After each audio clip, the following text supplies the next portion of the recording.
Support comes from the Missouri Forest Products Association, saluting Earth Day on April 22nd with an ongoing commitment to help offset carbon emissions with sustainable harvesting of Missouri forests. Details at choosewood.com. Welcome to St. Louis on the Air. I'm Jonathan Ahl. A showcase of Palestinian culture gets underway at noon this Sunday, June 16th at the World's Fair Pavilion in Forest Park.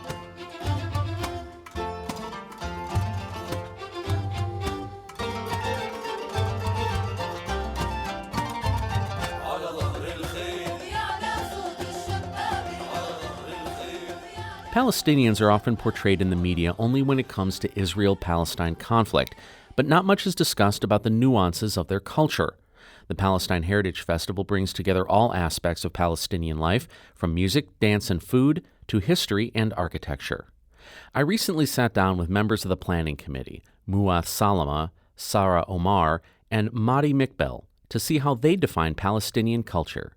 Here's Madi. Well, the Palestinian culture in general is, we come from many ethnicities, many religious faith, and here in the U.S., you have a wide range of, people who are Palestinians from the same background. You want to add on? Yeah, so when you include the Palestinian diaspora, the culture only just gets richer because Palestinians traveled to Central and South America, here in the U.S., throughout the Middle East and in Europe, and they've added to Palestinian culture. What we would consider probably the original Palestinian culture just keeps growing when you include the diaspora, and that means the music has has a greater variety in sounds, and the food has also changed a little bit as we add new cultures into our foods.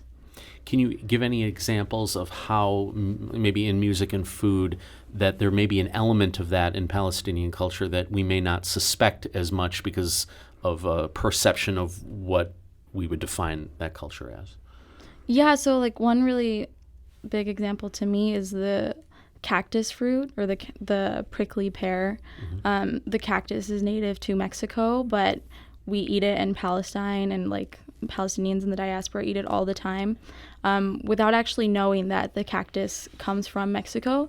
And we know that Palestinians adopted it at a much later time, either when they went to Mexico and brought it back to the U.S., or other traders brought the cactus from Mexico to Palestine and other places in the Middle East and North Africa, because native Mexicans will actually eat the inside of the cactus, and they'll use the cactus to create thread, but Palestinians only eat the fruit. And that's just one way that we've added something from another culture into our own. What about music?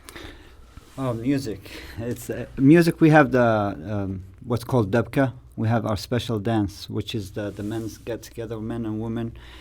Depends which village you're talking about in Palestine. We do the special Dabke dance, which is mostly done the moves by their feet, and actually by looking at that their dance, you could tell which village they're from. So each village has a separate move that you could tell which village they're from. Just like also I want to add the clothes of the Palestinians. They have different ways of presenting their clothes. So if you look at the women's clothes, you could tell which village they're from. And you put together kind of a makeshift little group to kind of explore some Palestinian music, correct? Correct. And how do you approach that, considering the diversity, even when you're talking about within one culture, so much diversity? How do you approach that? So the group we put together is actually a Syrian father, a Syrian son, and a Palestinian who is Muslim from a Palestinian village, and a Palestinian who is Christian from the city of Bethlehem, the birthplace of Jesus, and he's actually the singer. So when we have certain songs in the Palestinian culture where they just sing about the country, the Palestine. So it doesn't matter where you're from. We're not worrying about the moves. We're just worrying about the songs. So when we play the music and the songs, it just talks about Palestine. It doesn't matter where you're from, what religion you are, and we just talk about the Palestine, the country, the people. Your band that'll be performing this weekend recently had a practice, and we're going to listen to a little bit of it now, and maybe you can talk about it afterwards. Correct. Let's hear a little bit. رايح عالغربي وبلادك احسن لك يا ضيف الطول وقفتك رايح على الغربة وبلادها تحسن خايف يا ضالي فتروح وتتبلى وتعشير الغير وتنساني أنا. So can you tell us a little bit about what we heard there, what that song is about, and maybe how it fits into a greater sense of Palestinian culture?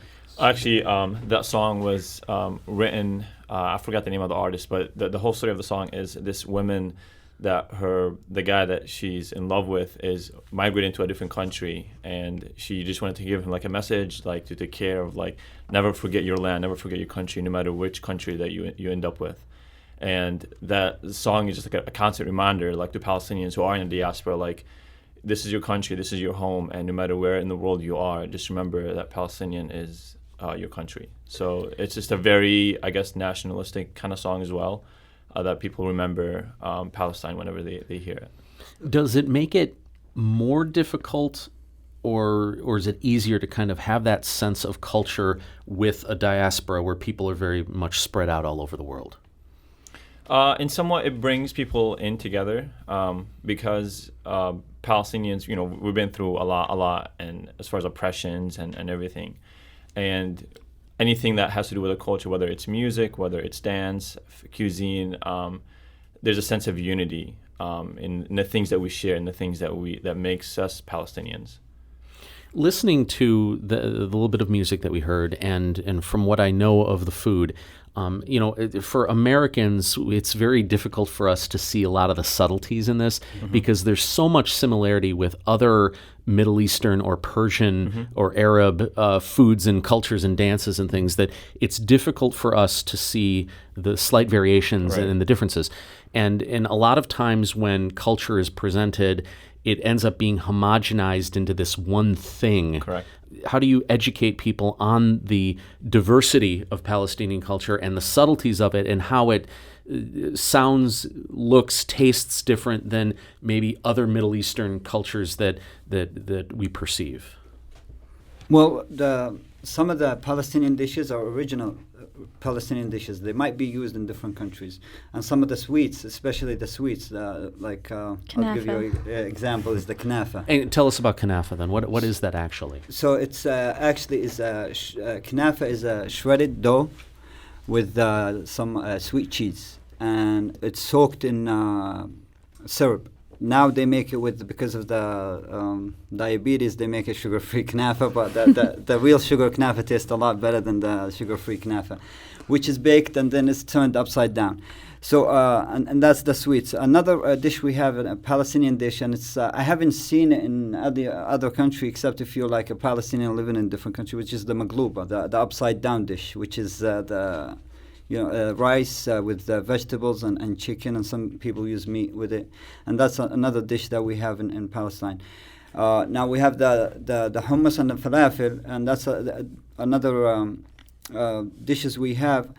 Also, what we known for, like especially in Palestine itself, each village is known for something. Like for example, you have a village called Tumusaya, which is in Ramallah, and they're known for their olive oil. The best olive oil comes from there, and Palestine in general known for the olive oil trees, and the best olive oil trees are there.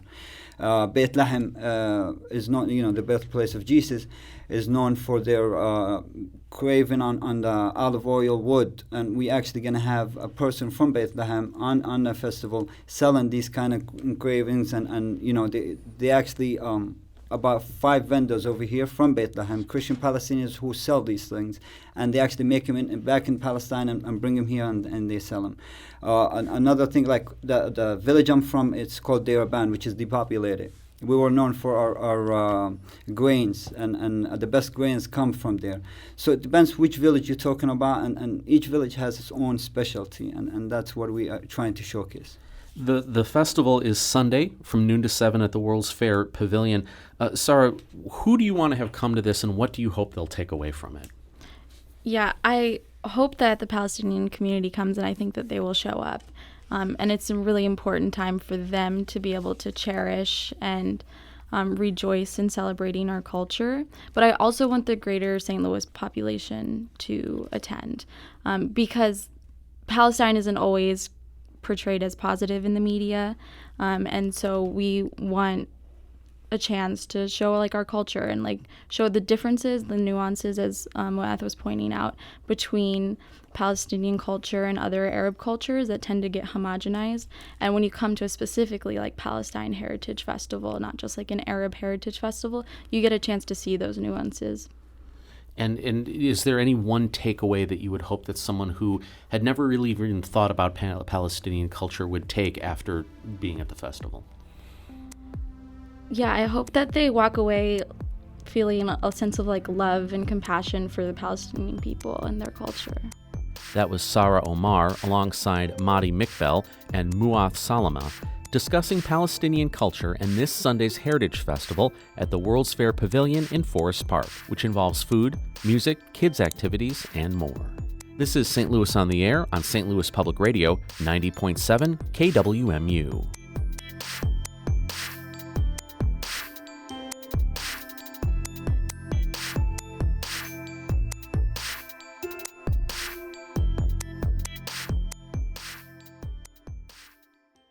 Support comes from the Missouri Forest Products Association, saluting Earth Day on April 22nd with an ongoing commitment to help offset carbon emissions with sustainable harvesting of Missouri forests. Details at choosewood.com. The Gateway brings you the day's news from the St. Louis region and across Missouri.